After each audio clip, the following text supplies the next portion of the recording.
Okay. Mishlei, Chaf Gimel, Tezvav, and Tezain. This is a unit. I think this is also a thing where you could include other pesukim in this, but this is part of this chain of Musar to the son.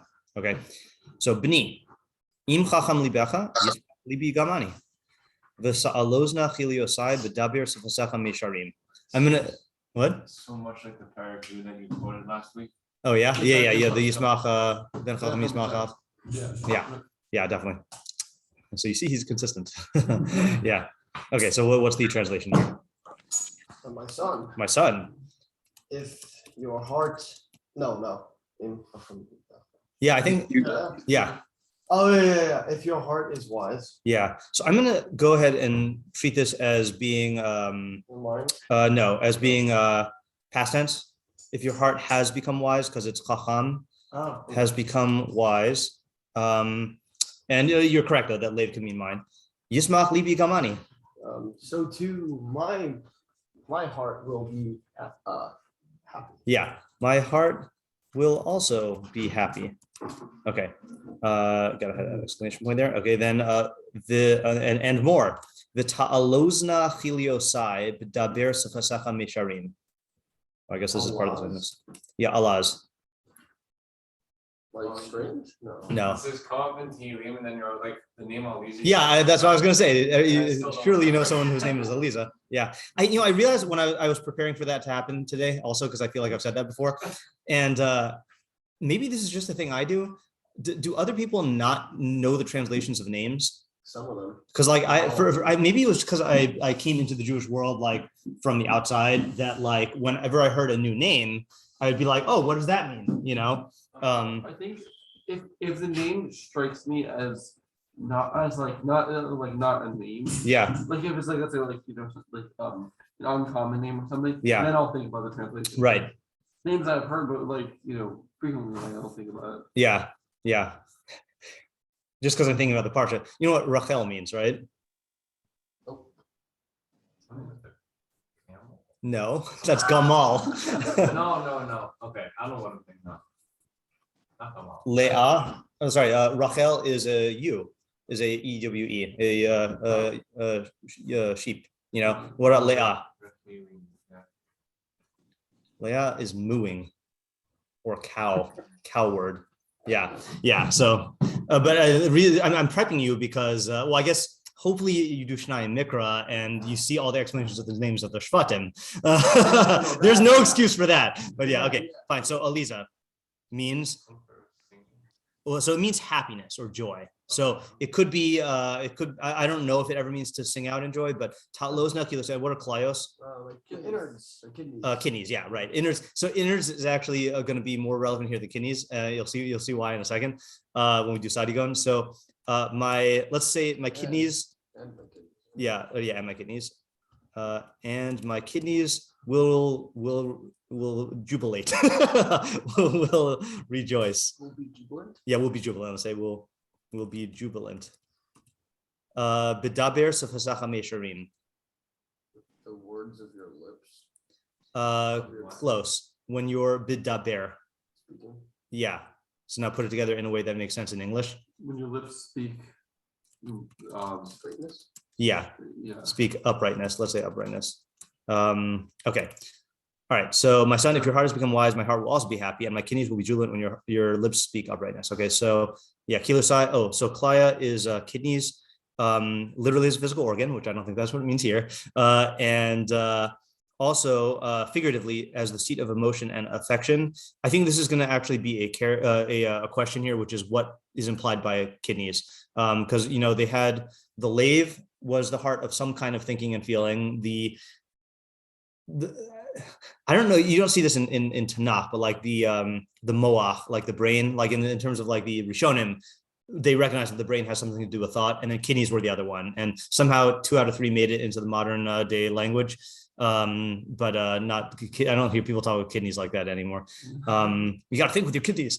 Okay, so Metzudas ציון says talozna is in simcha. Kamo ya'alazu chasidim. I feel like people talk about feeling things in their bones. Yeah, and their bones, in their guts, in the gut, gut feeling. Yeah, in that sense, like I feel like kidneys kind of. Yeah, the only interesting thing though is that I think is another Tanakh idiom, which is in the beten, which is or chadrei batan, like that, and that is like feelings as opposed to like what do you call it, like instinctual, intuitive feelings or whatever it is.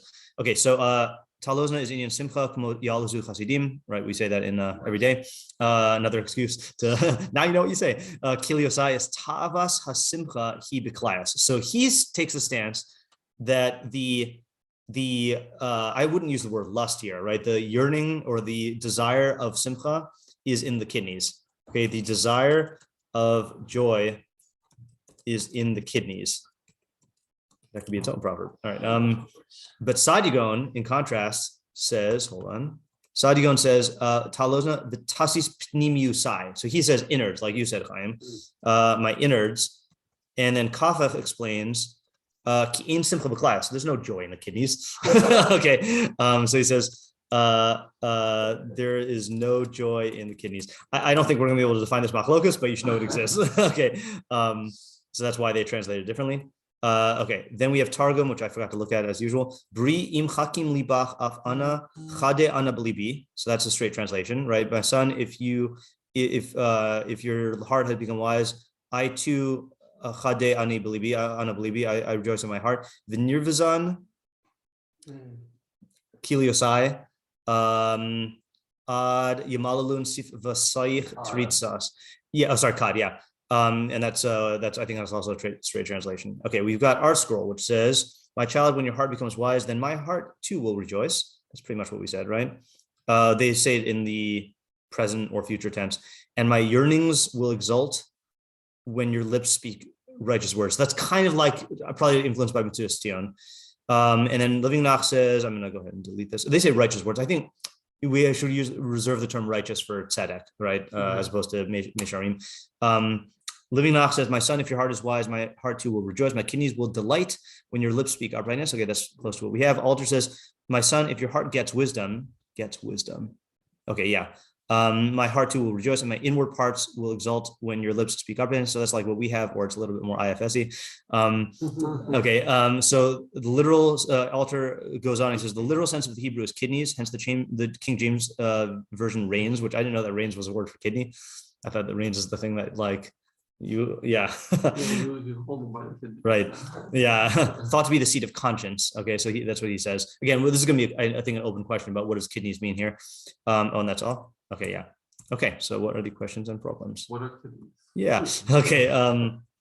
What do kidneys mean in this context, and how do they jubilate? Yeah. When he says Yismach the Gam Ani, yeah.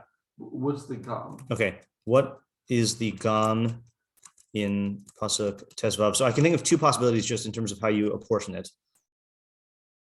One, I think, is that his son is happy. Yeah. And he's also happy. Okay. Does it imply that the Ben is also happy? Or, yeah, Ezra? This is not for part of two. Yeah. That there's his son is wise, and also he's happy. The son is wise, and also the father is happy. Yeah, but does that really explain the also? No. Yeah. Would it make sense that also is going on the kidneys? Yes, right. So in other words, that my kidneys will be happy and my heart will be happy. But he said calm in the first one. Yeah, I think that's in biblical Hebrew. Like, I'm trying to think of a pasuk that we all know. But it's hard. I feel like you have sentences that start gam this, but gam that. Yeah, I was yeah. I'm just say it again. Yeah, gam mitmol, gam shosham. Is that this week's parsha or that's next week's parsha? I'm in two parshas this week, so I'm a little confused. Yeah, I don't know. I have to write a Dvar Torah for next week this week, so I got it all mixed up. Not with the words gone in it. Oh yeah. Okay, fine. So or it means or it implies that the father's heart and kidneys are happy. Or does it imply? Or does it imply? Here is a thingy. Yeah, I feel like this. I feel like this second reading is going to put more pressure on the kidney, so to speak, in the sense that, like, I feel like if it just means my heart is, I don't know. I feel like if you say that the first pasuk is its own clause, so then you could say heart being happy and kidneys being happy are just kind of synonyms. But if you say not only my heart, but also my kidneys are happy, then I feel like you have to differentiate between heart and kidneys, in my opinion. Yeah, Ezra, you had a question. Yeah. What does it mean in this context for chacham libecha, for your heart to become wise? Because chacham looks like a verb, but okay, right. So what does it mean for the ben's lave to become chacham, right? As a verb. knowledge. Say again? Does it just mean amassing knowledge? Does it mean applying? Yeah. What chachma is it talking about? Yeah, David? Methodology question. Yeah. For number 2, so we're talking about the second thing has the potential to be more reading into what kidneys mean, or having to like really talk about what kidneys mean. Yeah. So when you're reading a pasuk and there's unclarity, be it say here from like what are keys in context, maybe just if like a word is difficult to translate or things like that, how much within your thinking do you try to veer away from focusing on that within your thoughts, especially if it's going to be more positive things? And how much do you just allow yourself to think about it as you would if you were very solid on the understanding? No rules. Yeah, no rules. I think it depends on where my intuition takes me. Yeah. I think that probably statistically, I will default to leaving the things I don't know as a blank, and then letting the stuff I do understand dictate like what that might mean, just because that seems to be the more conservative way to go. But no absolute rules. Yeah, Isaac. Is the first part of the first pasuk and the second part of the second pasuk, are they like the same thing? Two aspects of the same thing? Okay. Things? Right. Meaning the sun seems to have two qualities, right? Yeah. Okay. So what is the relationship between the chachmas halev of the ben and his daber mesharim, right? Yeah, I'm just saying what's the relationship. Yeah, Chaim? Yeah, I was wondering like what's the cause and effect relationships, I guess, between both pesukim, meaning like his heart being wise and the father's heart being happy. Yeah. And then him speaking divine Mesharim. Yeah, what are the cause and effect relationships in within pesukim, within these pesukim? Yeah, Isaac? Is this like an ABCD pasuk? Yeah. Is this an ABCD pasuk? So that's the okay. I gotta come up with a more efficient way to explain this instead of just going through all the examples. So it means that you take basically mix and match. You take all the statements it's saying in parts of the pasuk and you apply them to all the other parts. So for example, if your heart becomes wise, my heart will also rejoice. Wait, how do you mean it in this case? I don't know. The question was, is it like the first pasuk is saying two things? Is it saying if the son becomes wise, then the but yeah, I think it is. Is this already covered by another question? I feel like it is in this case. Yeah. Well, well, you could say that that his heart's going to be happy and his kidneys are going to rejoice if his son's wise and speaks speaks in the charm, or is it like his heart will be wise if he becomes?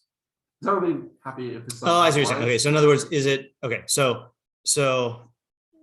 is his heart only going to become happy if his son's heart becomes wise, and his kidneys are only going to rejoice if his son speaks uprightness, or is it that his heart and kidneys will be happy when his son becomes wise and speaks words of uprightness? Okay, in other words, do you take each clause and apply it to both pesukim, or do you say davka A to B and davka C to D? Yeah. Yeah. I guess it's harder to do the latter for me, because I feel like why would your lips speak uprightness unless it was because you had a. It definitely does seem like they're related, right? Definitely seems like they're related, but it could still be saying something like, so the example I gave last time, I guess I will go into the example because it's the best example. Oops. that in Mishlei 10:1, it says, Ben Chacham Yisamach Av Ben Kasil Tugas Imo. A wise son gladdens his father, and a foolish son is the sorrow of his mother. And so it doesn't mean specifically that there's some specific idea of the father being happy about the wise son and the mother being depressed about the foolish son, or does it mean that both parents are happy about the wise son and both parents are sad about the foolish son? And if it's saying specificity, it doesn't mean to exclude the mother, but for example, like a lot of the meforshim say, the father is more capable of appreciating the son's chachma than the mother is. So she'll be happy, but the father will be even happier. And also the foolish son is going to be like a bum at home, and the mother's going to encounter him more. And so she'll be more upset than the father is. So regarding your the father more capable because he's involved in learning, he's also in charge of the kids' formal education. Yeah. So same thing here. Like you could say that his heart and kidneys will both be happy in both cases, but the heart is happier when it's more related to that. It's more related to the thing. Yeah, exactly. Yeah. And then I see. So I see. So the heart is more I guess the what do you call it? The vehicle or whatever, the vessel that has to do with in this Mishlei sense, like intellectual. Something like we could become wise. Right. Yeah, we don't know. Yeah, whatever that thing is. Yeah. And then the kidneys are related more to like the emotional, I guess, state of life. That's part of what we have to figure out. We actually didn't ask the question, what does lave mean in this context? And also like what is the significance of using lave in both clauses of pasuk tesvav, right? Like I feel like that's deliberate because usually he doesn't calluses. Usually he doesn't like using the same word within the same pasuk. So if he does, I take that as a sign that it's deliberate, that he wants to specifically like draw your attention to some relationship between the son's lave and the father's lave. Yeah. I was gonna ask on that, like, is lave being used equivocally in the first pasuk, or is it the same lave? Meaning, like, is it like 1-to-1, like the lave of the son is gonna like impact the same lave of the father? Yeah, or is it like, that is a good question. Yeah, Isaac. Just about that. I remember one time. I don't remember the context. I remember also what you're going to say. That you already pointed out that the same word was used twice in the same pasuk to Davka show that it's being used differently. Yeah. That was a weird thing. Maybe it was in Tehillim. I can't remember if it was Mishlei or Tehillim. It's definitely Tehillim. Yeah. That was a weird move. That was like counterintuitive. I'm going to use the same word to show that I'm using it differently. Because because the style is to use different words for the same thing. Right. And so Davka not doing that made it if he uses a synonym, then you can assume that it means the same thing. But if he uses the same word, then you can assume it means a different thing, which makes the Malbim roll over in his grave. Yeah. But I don't think that really applies to Mishlei. Who knows? I mean, that was the only time we saw it in Tehillim, so who knows? Yeah, because it's interesting then actually on the question of using it twice, because he doesn't do that on the next one. It's not a 1-to-1 thing. It's not. You would think in that case, and when your kidneys, I don't know, rejoice in uprightness or whatever. Yeah. I guess they can't speak uprightness. Maybe they can in this place. Maybe they can. Because I guess kidneys can't really be jubilant. So then my kidneys will be jubilant. Right. Kind of like they have mirror neurons, mirror kidneys, right? Or the principle of kidney heart resonance was what we would call this. Maybe I should title this. We'll see what idea we come up with. But kidneys in general, like in medieval times as well, like weren't they kind of like they were like considered like the emotional? Like... So that's what Alter said. So Alter said that it's the seat of conscience, and Alter is the modern translator that we use. The All Torah dictionary said that it is. I'm just going to get it again here. 23. Backpacks like. Sorry, that's just the weasel I captured in my backpack. All right. Holding the backpack. Yeah. Kiliosai. FYI, I was associating to Rabbi Yehuda Hanasi like being kind to weasels, not to the chulta in the pit, but that's a different association. I was like, I saved a weasel on the way here, and I had to keep it warm. Seed of emotion and affection. Yeah. So we don't really know exactly what it means, and that we might have to look into a little bit more. Okay, so I mean, like your adrenal glands, I think, I feel like are like related to your kidneys, and like those are like scientifically like. Yeah, I'm wary of projecting modern science into that back then. And the weird thing about kidneys is like this. Okay, so the heart makes sense because even before we knew what the heart did, your heart responds to your emotions, right? Like your heart starts beating when stuff happens. So like in the olden days, the assumptions they made about the heart were directly tied to that experience. Okay. Similarly, having a gut feeling like in your belly, then that is also tied to certain things. But I don't know what the corresponding feeling they had with kidneys was. In other words, clearly there's a difference between a gut feeling and a kidney feeling because the Tanakh uses it in different ways. Yeah. I guess I'm not really going off of modern, not necessarily modern. Well, you're saying adrenal glands, so that's why I was wondering. Like, I mean, that's The adrenal glands is I guess a modern science term. I suppose I don't know if it wasn't before, but and like there's a lot of like I've heard like other like Eastern sciences or like like reflexology, things like that, like that do also kind of this mapping of like emotional states. Right, but that's based on a what the point I'm trying to make right now is that's based on that would be applying. I felt like a kidney like feeling like I would have described. Okay, so that's the other question I have about this whole sugya. I feel like we also did this a couple years ago. That the question is how much does our paradigm, like in terms of understanding how the body works, affect feelings? In other words, if let's say you were in Tanakh society where you associated certain types of emotions and thoughts with kidneys, would you actually feel it in something that you identify as being your kidneys? Like, did they even know where the kidneys were? I mean, like this like for example, like when you here's an example. So there was a time, and I don't know exactly when and in what cultures this changed. There was a time when people, let's say like the Egyptians didn't know that the brain was used for thinking, right? Because they just like discarded it when they were mummifying stuff, and like they viewed it as all of that gray stuff that comes out of the nose, right? So when an Egyptian was sitting there thinking really hard about something, did he go like that? Like, did he like feel it in his mind? Because we think, oh, my head hurts, I'm thinking so much. But how much is our like right? Yeah. How much is our body experience based on the intellectual paradigm we have about understanding the inner workings of stuff? I don't really know. So maybe you could say like my kidneys. Like there's a scene. Yeah. Why would translate? So is it you're saying that kidneys maybe is just a random? We just for some reason gave it that translation, but it may not mean what we mean by kidneys. Is that no? It definitely does mean kidneys in Tanakh. How do we know it means kidneys in Tanakh? Yeah, korbanos, right? Because you actually like we know what organ it refers to, but the question is, what did they think the role of the kidneys were in the human being, and how does that affect like this at all? Like maybe when Shlomo says talozna kiliosai, all of his audience will go like, oh yeah, I know what that feels like, whereas like we don't, because we don't associate feelings with kidneys. Yeah. To me, a kidney is like a spleen. Like it's in there, but it doesn't have feelings. Yeah. You can make that into a bumper sticker if you'd like. Yeah. Yeah. They definitely know where the kidneys were people. Because they did or did not. I'm asking. I assume they did. Yeah. It would be like because similar. They couldn't like dissect people. Right.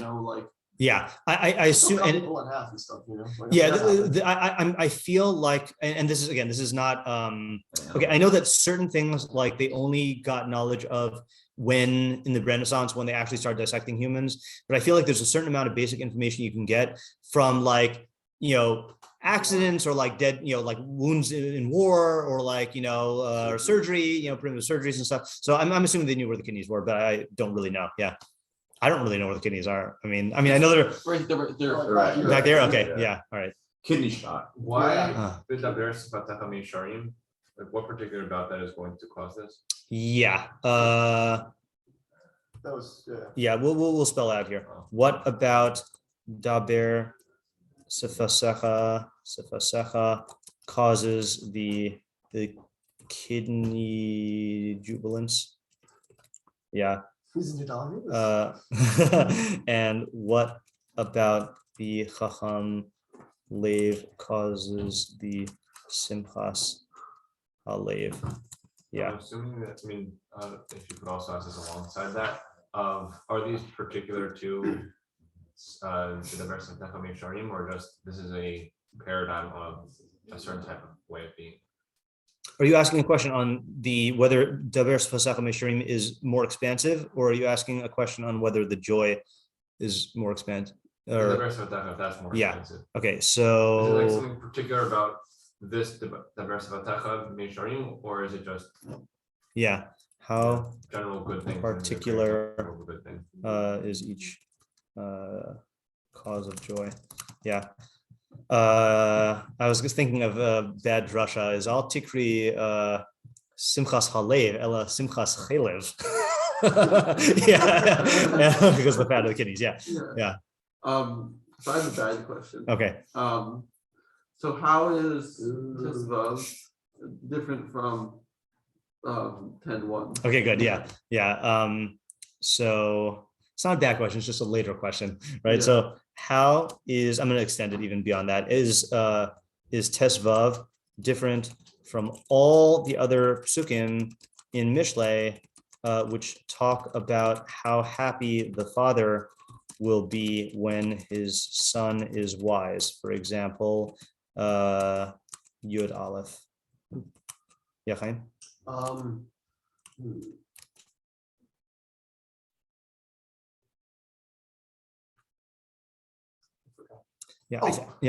Is Beni, I guess is like who's the audience? Yeah, okay, good. Yeah. Who's the audience? More so like is Beni talking about like the Nar? Okay, yeah, right. So this is a question which is, I think, a good version of the bad question.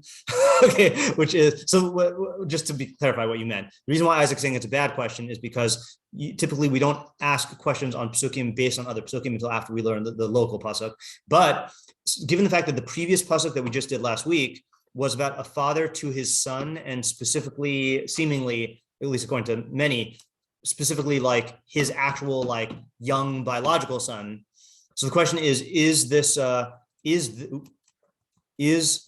this limited to an actual father of an actual young biological son, or is this even about an adult son?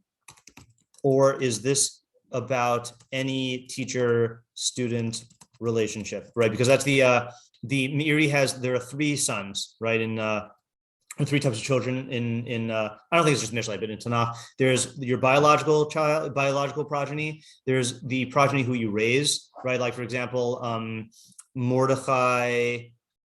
Well, I guess this is a Machshavah, but Mordechai raises Hadassah. But he basically like is treated like her father, and then the third one is the true offspring is your intellectual progeny, right? Because your body is not the essence of who you are, or your mind is, and so so the father is the one who gives rise to the Tzelem Elokim, or who contributes to the development of the Tzelem Elokim of the Talmud. I really thought about it like that. So yeah, that's why you have to honor your father, your Rebbe, more than your father. Your Rebbe, he's drowning. Right, because the way the Rambam expresses it is because your father brings you into this world, but your Rebbe teaches you brings you to Olam Haba. But the way that the Rambam expresses it is your father is molid your goof. He begets your body, but your Rebbe is molid your tzura. Gives birth to your form.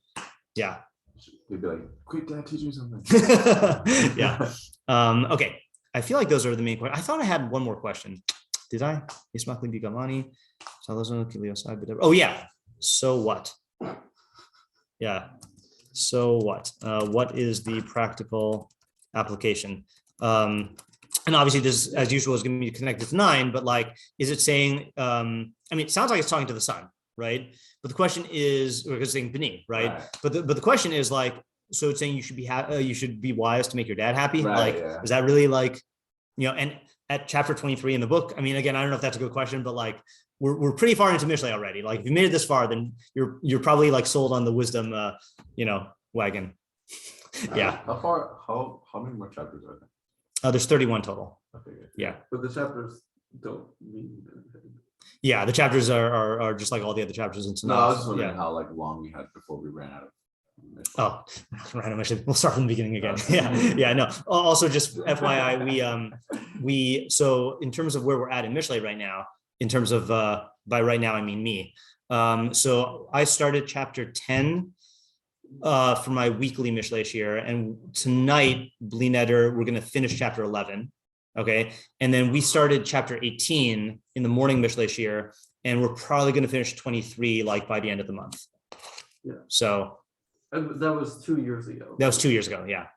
What? We've been on how many chapters? We've done how many chapters? Has that been? 10 and 11, and then 18, 19, 20, 21, 22, 23. So we'll have done 8 probably. How come we skipped 13 through 17? I wanted to start my Monday night shiur with chapter 10, because that's where Mishlei starts. And then I wanted to start this one like further down the line. And chapter 17 is where I always start Mishlei when I teach Mishlei. So I chose 18 because I knew it less. Yeah. Okay. Yeah.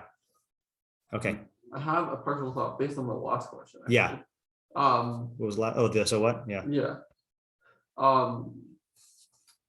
It's the audience is a son who wants to make his. This is the very speculative, I think. That's fine. It's a son who wants to make his father proud of him. Yeah.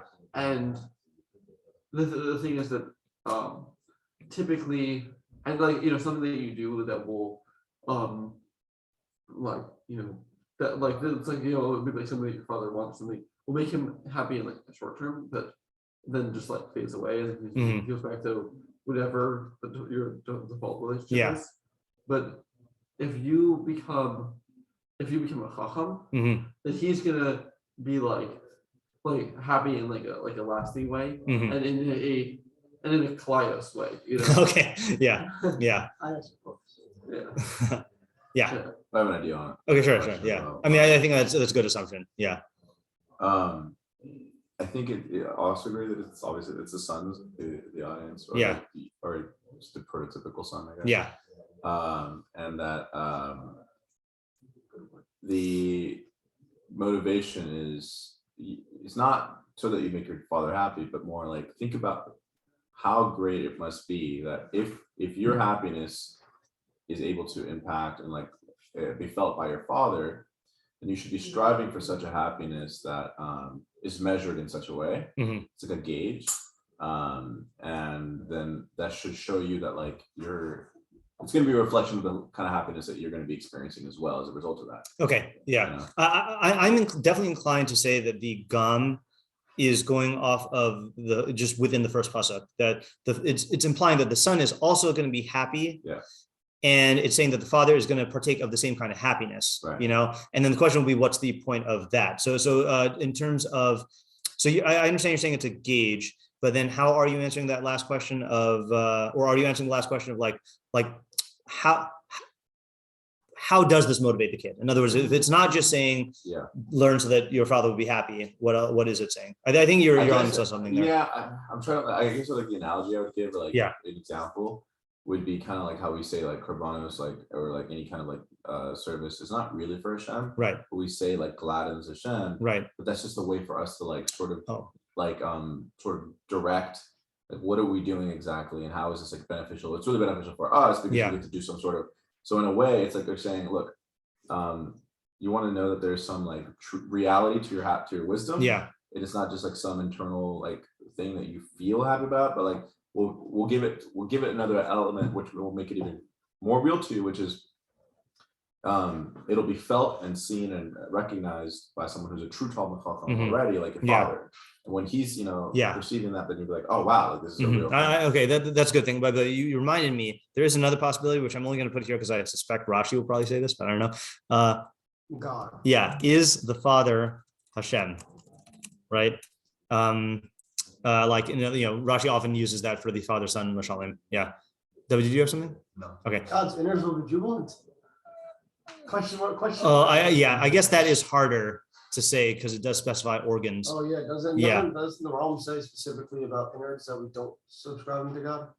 I know he says that about certain senses, but I don't know. It definitely describe. Well, definitely specifically Klios. You're saying because it definitely uses lathe. I don't know. No. Lathe was like lathe was like different. Like like when he was like going through it, but no, like innards or like intestines and things like that. Like, that could very well be. That are like viewed as like you.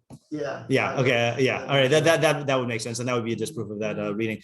I was thinking just as a possibility for the first pasuk is that so the implication is that the father and son both have this simchas halev, okay? And I'm going to posit that the lev here is the mind, and the simcha is this unique kind of simcha that comes from chachma. Now, I'm not saying what kind of chachma it is. Like, I think this works for Mishlei chachma, but it also works for like chachma in, Torah and science, whatever it is. But it's what it's pitching here to the audience is that like you can partake. So you should learn chachma because it's enjoyable, okay? But we all know that from joy in general, it is much better if you are able to share joy with somebody. Like, it makes your joyous experience even better. And if you could share this joyous experience with your father, then that's even more enjoyable. In other words, it's selling the package of chachma as a source of enjoyment in the first pasuk, and saying that you're going to be able to, like, when you if you, let's say, for example, let's say you like are into video games and like your father wasn't in that generation, so you can be happy and like your father's happy that you're happy, but he doesn't really like relate to the joy. But here you can actually be involved in the same kind of joy, and it's already a superlative joy. So like that's going to just be all the better. Yeah. So I was kind of trying to. That's why I was thought you were going. Yeah. And just to like, and I'm not necessarily concerned with. I mean, whether it is God or not is, I'm fine. Like, I'm not so invested either way. Yeah. In that interpretation, but in that the sharing thing, I guess it's a good way to put it. It's kind of this dual relationship where it makes the joy greater and it establishes that you have something to share. Right. Like, right. It's worth of sharing. Yeah. So now can we leverage this into some approach for the second pasuk? Oh yeah. Yeah. I was seeing this before. That like the first pasuk is talking about just like the state of being wise, and the second pasuk is talking about like the actualization of that state. Right.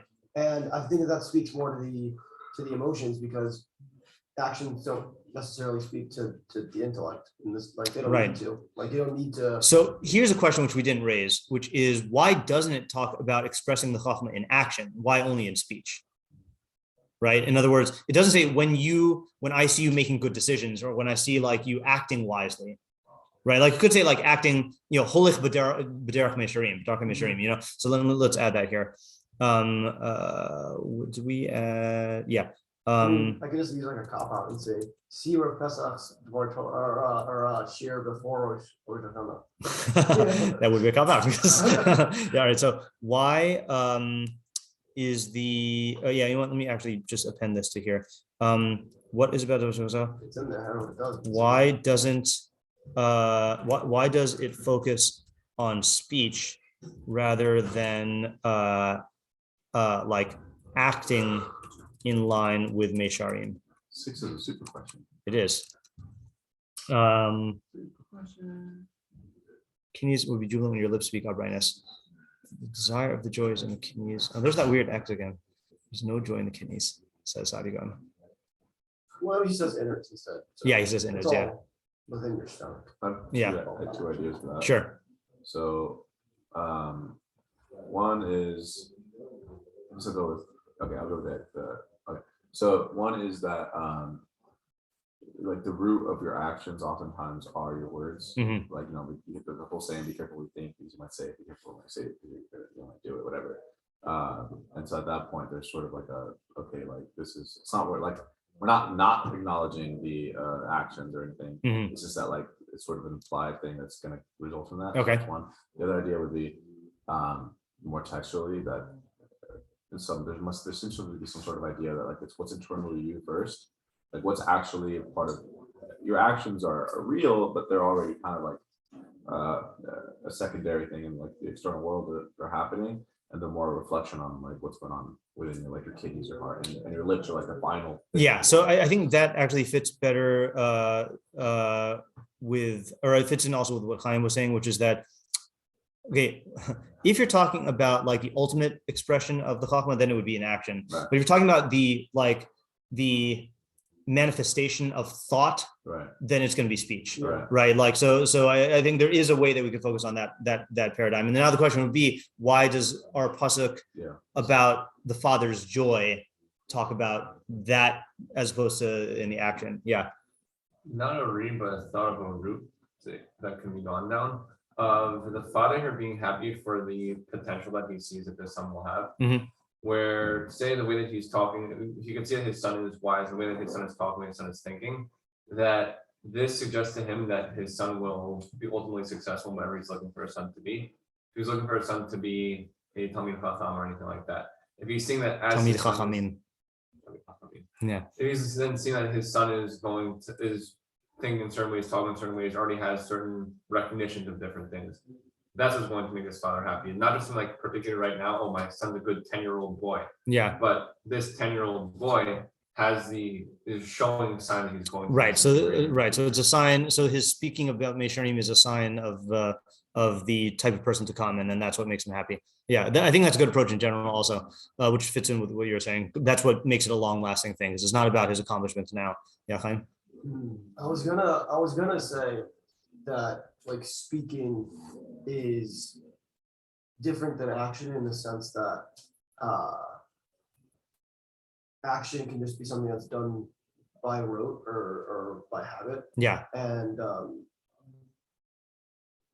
not really putting as much thought into it. Mm-hmm. But then I realized that you could do that with speech also. Like kids just copy what their parents So say. and it might depend on how you talk about what it means to speak Mesharim. Oh, you yeah, know, yeah. like I think if you said speaking Mesharim would be like saying intelligent things, like or like seeing that he uses his speech intelligently, like in line with Yashrus or whatever. So then I think that you can't fake that. Right. You know, then that could be good. I mean, I feel like I've definitely interacted with people who just kind of parrot what they've heard. I think that's definitely like a legitimate like thing that happens. Yeah, definitely. In the same way though, I can say that. I mean, in the same way that I'm right. Yeah. So I was kind of like not so. I mean, I was gonna say that a kid could like just do actions that are oh, I see my father doing these things, so I do that. Yeah. And you were saying like another example would be making the decisions, and that's something that you can't necessarily fake. Right. Right. I still like the approach we were taking before that you're watching the actualization of their thinking process. Right. Like this is the speech is being formulated here as an outgrowth of the Chachmas Halev, right. And I do think that there is a way that you can like I'm gonna stop the recording just to give these examples. Let's do this. Let's just end off for today by reading the Metzudas David just to get something in our minds and then come back to it tomorrow. Metzudas David says, this is 14? No, this is 15. Im chacham, kasher yecham libecha, when your heart becomes wise, al kain tishma amarai ele, then you will listen to these words of mine. That's interesting. That's putting the cart before the horse, isn't it? I kind of assume that the kid is listening to the father's words and then becoming wise. He's saying, if you're wise, not al-kain. Al-ki, because you listen to my word. Okay, that is the way I was thinking. Okay. No, saw a typo and you were. Oh yeah. No. I just misread it.